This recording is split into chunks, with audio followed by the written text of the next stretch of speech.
What up, gang? Tiger Mike here. So, quite an episode. Chapter 15, The Believer. Just fucking phenomenal. So, this could be Ord Mantell, where we are here, and that's a really well-known junkyard for the galaxy. Just the whole planet's a junkyard.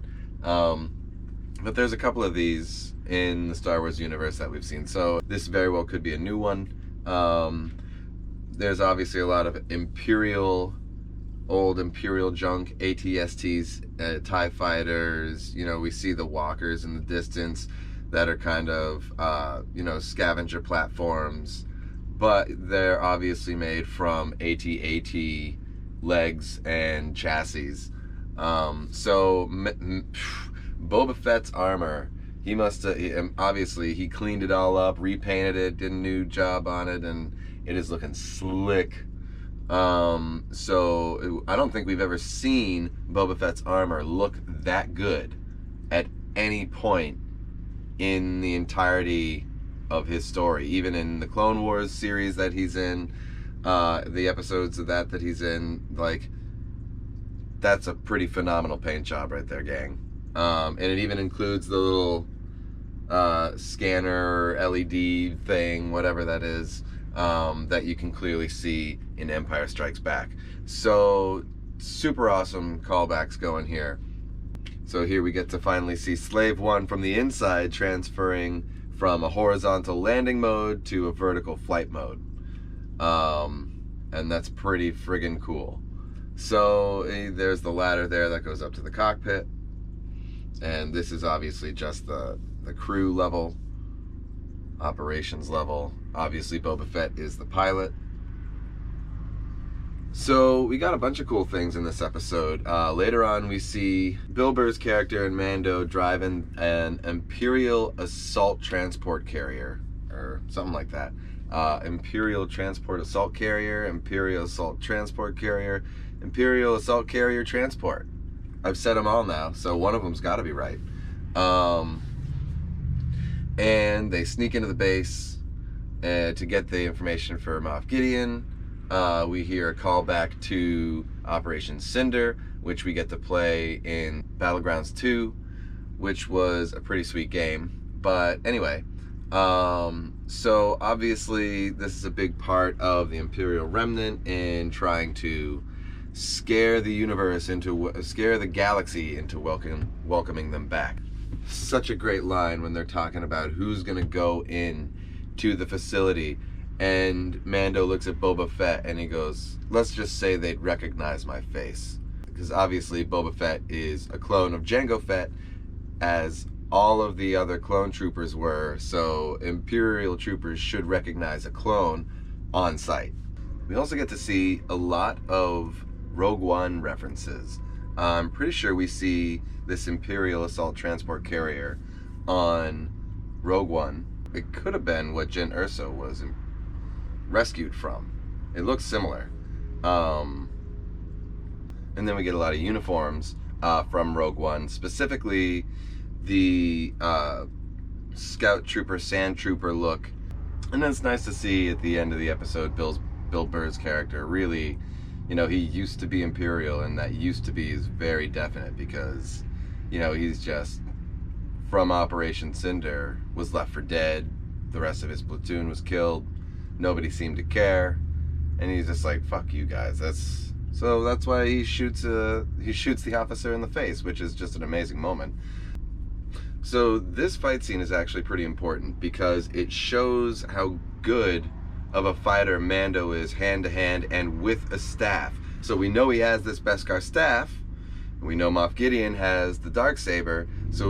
And we've seen this Beskar staff hold up against lightsabers. Okay, so there's a lot of foreshadowing that we've been seeing going on in the series up to this point, where it's leading up to an epic duel between the Mandalorian and Moff Gideon. So prediction time, I think that's going to happen in the next episode.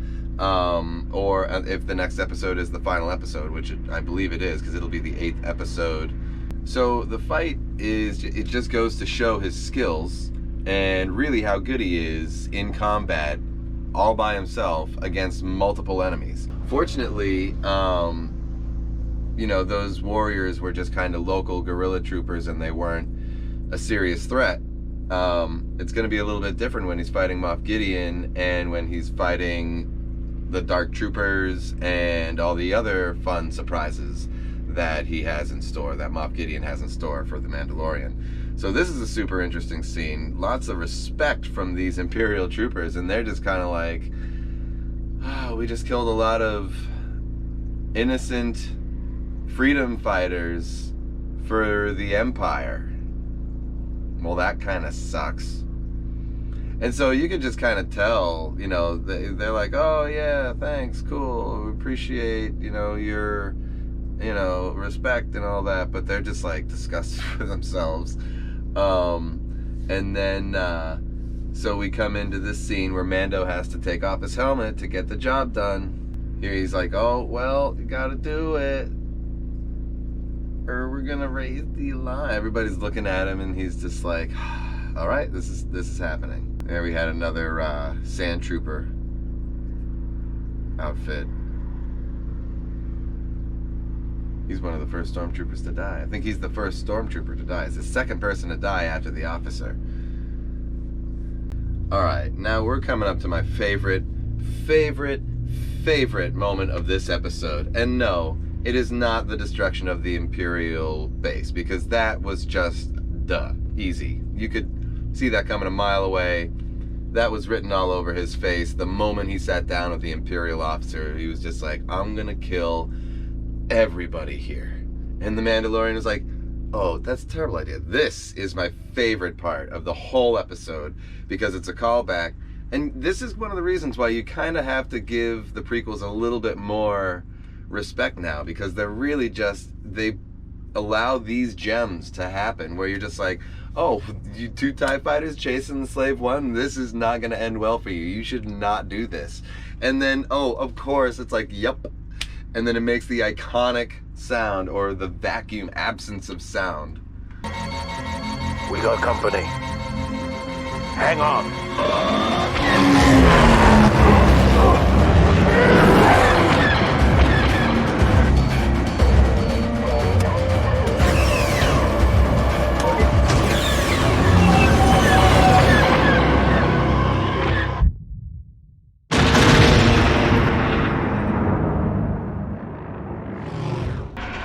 And it's just that amazing sound, which you're like, that doesn't happen in the vacuum of space. Well, this doesn't happen in the vacuum of space, so you don't have to talk about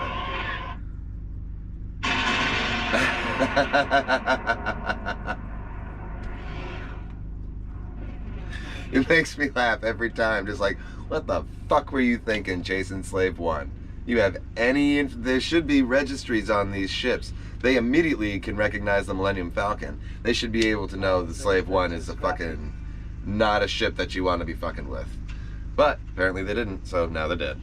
And then obviously they do the right thing, because Cara Dune hates the Empire, and seeing how Bill Burr's character was just blew up an entire Imperial base just so he could sleep better at night. She's like, all right, well, you don't have to finish your sentence. So he, died on the planet, which at first he's kind of worried, like, wait, are you about to kill me? Oh, no, you're gonna let me go? Okay, well, I'm gonna take that opportunity. All right. I'm surprised he looked back at the end. And then we have the iconic, I'm gonna give your speech back to you, because fuck you, I'm coming for you, you son of a bitch.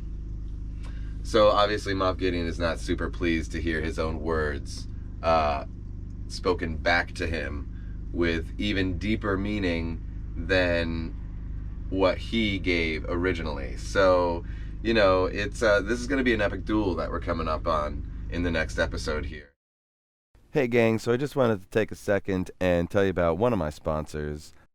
Tasker Payment Gateways LLC specializes in assisting online merchants who sell high-risk products such as cigars, vape, cigarettes, and other tobacco products, CBD, hemp, and more modern cannabis associated, such as glassware like pipes and bongs, things like grinders, and other head shop accessories. Merchants who sell tactical, survival gear, or things of that nature, and other products that are generally prohibited on common payment gateways such as PayPal, Shopify, and the out-of-the-box things that you get with Wix and WooCommerce and all of these other very common shopping cart utilities or online merchant utilities that online merchants need to use in order to process credit cards. So the processing credit cards piece is really what it all boils down to. Tasker Payment Gateways has recommendations, methods, and other various tools to help you as a merchant accept credit cards for your high-risk or prohibited products. So for example, if you wanted to start a CBD business online, you could contact Tasker Payment Gateways. He could recommend a merchant account and a payment gateway setup that would work for what you're trying to do, and then following through with those connections, you could set up your website to accept credit card payments for CBD products. So if you're interested in learning more, go to taskerpaymentgateways.com or look in the description of this video for additional contact information. Yeah, so really for theories, the big one is just that we're going to see an epic duel. We may see a Jedi. I think it's possible that we may see a Jedi come into play, someone who heard Grogu's call and is on their own seeking him. So from what we've seen in video games and Legends and Clone Wars and all these other source materials, we know that when one reaches out in the Force like Grogu does, usually it connects to somebody or a few very specific people. So he reached out to somebody. Now we have to assume he made a connection. And because that's kind of how that works. If he's reaching out, somebody's going to sense him, somebody's going to go after him, and they're not even necessarily going to know about the Mandalorian. Not only because, they wouldn't have any of that knowledge, but also because the Force isn't just going to give it to them. They're only having visions of what's to come and what they have to go and do, and so they get very minimal information, but they're usually they're pointed in the right direction. That gets them started. And so wherever this is leading, this other Force user should end up to Moff Gideon's ship where Grogu is. So it's very possible that we're going to see, a fight between the Mandalorian and Moff Gideon. And then at some point the Mandalorian loses or is about to lose, or somehow they get separated. And then all of a sudden this Jedi or Force sensitive person shows up also trying to rescue Grogu. And so that could lead to another epic battle between Moff Gideon and possibly the Mandalorian, because he might not recognize the Mandalorian as a friend immediately and might go, hey, you're in my way. You're probably just some bounty hunter, so you're hanging out with Boba Fett, and, maybe he knows about Boba Fett, maybe he doesn't. It could be Luke.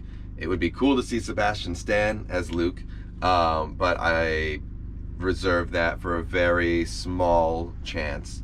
It could be Ezra from Star Wars Rebels, but I doubt that, because I think Ahsoka is... it's my theory that Ahsoka has already saved Ezra, and in saving Ezra, accidentally saved Thrawn. So it's very possible that Ezra is out there, and that we will see Ezra come in to save Grogu. I would say it's just as, or a little bit more likely than seeing Sebastian Stan as Luke Skywalker. So let's say there's a 5% chance of seeing Sebastian Stan as Luke Skywalker. There's a 10% chance that we'll see somebody playing Ezra Bridger.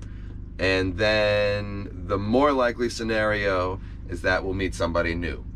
I doubt it'll be Ahsoka. It could be Ahsoka.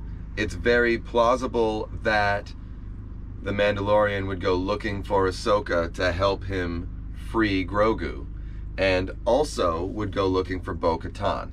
So that would be if I were the Mandalorian, that would be my next move, is to say, okay, you guys got a thing against the Empire, maybe we can work together to get Grogu back, and that might help you get whatever you're looking for. And he doesn't know that Bo-Katan is looking for Moff Gideon and the Darksaber.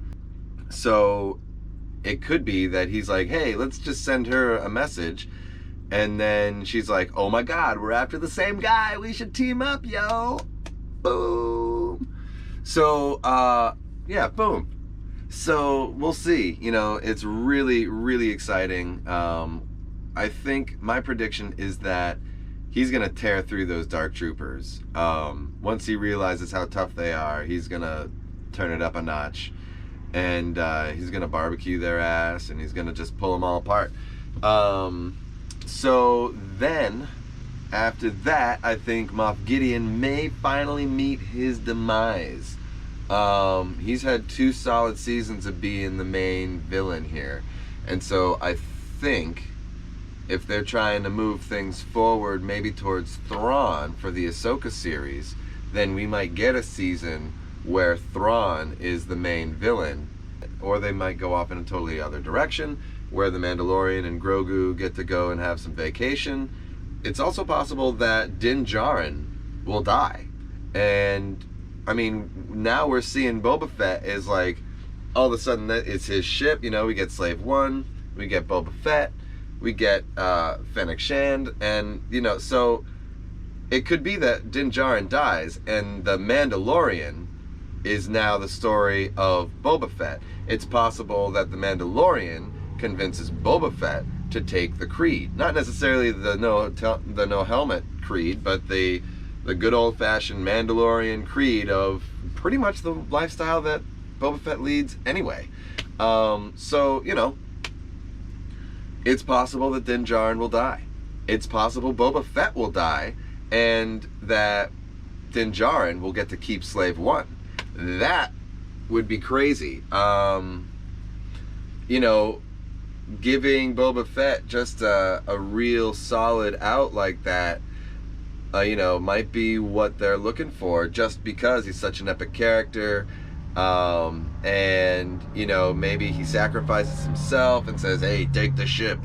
And, you know, these are just theories, gang, but, you know, these are the possibilities that one should consider when we're looking at predictions for the future. Anything could happen, you know what I mean? So I think there's a good chance that we're going to lose a couple people on this journey. I think there's a good chance we're going to pick up some more crew and you know, group members before we get to Moff Gideon's ship. And if we're lucky, and at the very least, Din Djarin and Boba Fett will both survive. That would be my hope, that both of them survive. I'm thinking about what kind of ship Din Djarin's going to end up getting at the end of this series. He could end up in an Imperial transport, escaping from Moff Gideon's ship. He could end up in an old style Republic or Separatists shuttle, like we saw in Rebels, where they ended up with the same kind of Separatist shuttle that the droid army was, and tacticians and Count Dooku were always escaping in the Clone Wars, and that was kind of like their new Phantom. It could be crazy, you know. I think it would be interesting if Din Djarin got maybe the Moldy Crow, or which is Kyle Katarn's ship from the Dark Forces series, Jedi Knight series, or the successor ship that, because at one point the Moldy Crow is destroyed, and so they get another ship. Or he could get, one of my friends said, well, what if they get a U-Wing? And that would be pretty cool. Could also be that, what if he got the Mandalorian assault ship, the Comarch class fighter / transport, which is a Mandalorian ship. So maybe they come across, you know, a whole bunch of Beskar and, you know, a couple of Mandalorian ships, and wherever maybe the base that Moff Gideon ends up taking Grogu to. It could be that they don't end up on the ship fighting Moff Gideon. It could be that Moff Gideon goes to an Imperial Remnant base where he's got, you know, a shit ton of reinforcements, and he's also got the medical facilities for Grogu. So, because you would think that they're on their way there. They keep talking to the friggin' doctor. He keeps sending messages to the doctor. So unless the doctor came to him, which is totally a possibility, he would probably want to go to the doctor, because originally on Navarro, That's where they had the whole thing set up. So they had a whole secret lab set up. So you would assume they have another secret lab. They're taking Grogu too. God, the possibilities are endless, guys. And so, you know, something really important to note, a little bit of a sidetrack topic from The Mandalorian, but if you were paying attention to Disney Investors 2020 or 2021, whatever it is, they just announced a plethora of Star Wars material coming out, one of which is the new Ahsoka show. So they are doing a live-action Ahsoka show, and that's pretty cool. You assume Rosario Dawson will be Ahsoka, and that they will be continuing the Star Wars Rebels series. So one thing that kind of came out recently that I discovered was that George Lucas was on the Ahsoka Dies camp. You assume that Obi-Wan and Yoda have access to the world between worlds, and that it's very evident that Ahsoka's story is going to have something to do with the world between worlds, as you can tell by the design for the logo of the show. That ring around Ahsoka's name looks exactly like the rings that were the portals for the world between worlds. So, you know, you have to just assume when Filoni's saying, you know, Star Wars universe isn't linear, and maybe it happens before, maybe it happens after, he's talking about how this story is going to play out for Rebels, how Ahsoka is going to end up saving Ezra through the world between worlds, pulling him into, you know, the portal into the world between worlds from the Star Destroyer. I assume Thrawn is going to go through the same thing, and then Thrawn's going to escape out the portal Ahsoka goes through, which would be in the present time, or the Mandalorian's era, you know what I mean, that post-Imperial, post-Return of the Jedi era. And then it's very likely that Ezra will end up going back to the time in which he was pulled out of, not on the Star Destroyer necessarily, but, you know, so then he will age appropriately so that when Sabine and Ahsoka go to find him, they find he has aged as much as they have. So that would be my assumption for how the Ahsoka series is going to set up. At least maybe that's the beginning, maybe that's the season 1 finale, maybe, who knows. But my assumption is when we see Ahsoka in the world between worlds, she has already saved Ezra. That's my assumption. And that in doing so, she accidentally saved Thrawn. So, I think that's a great place to leave it, gang. This has been a pretty long video, and I have a lot of editing to do. So, I will see you guys next time. Keep an eye on the travel journal. Gonna be leaving the Gator Farm tomorrow, probably. And, you know, we got a new episode of Mandalorian next week, which is gonna be epic, probably the finale. And so, yeah, I think I'll also be starting my Star Trek videos pretty soon now. Had to get a handle on being on the road and catching up with everything, and now I've kind of caught up, and once I get this video out, everything should be spectacular. Alright guys, we'll see you next time. Tiger Mike out. This is the way.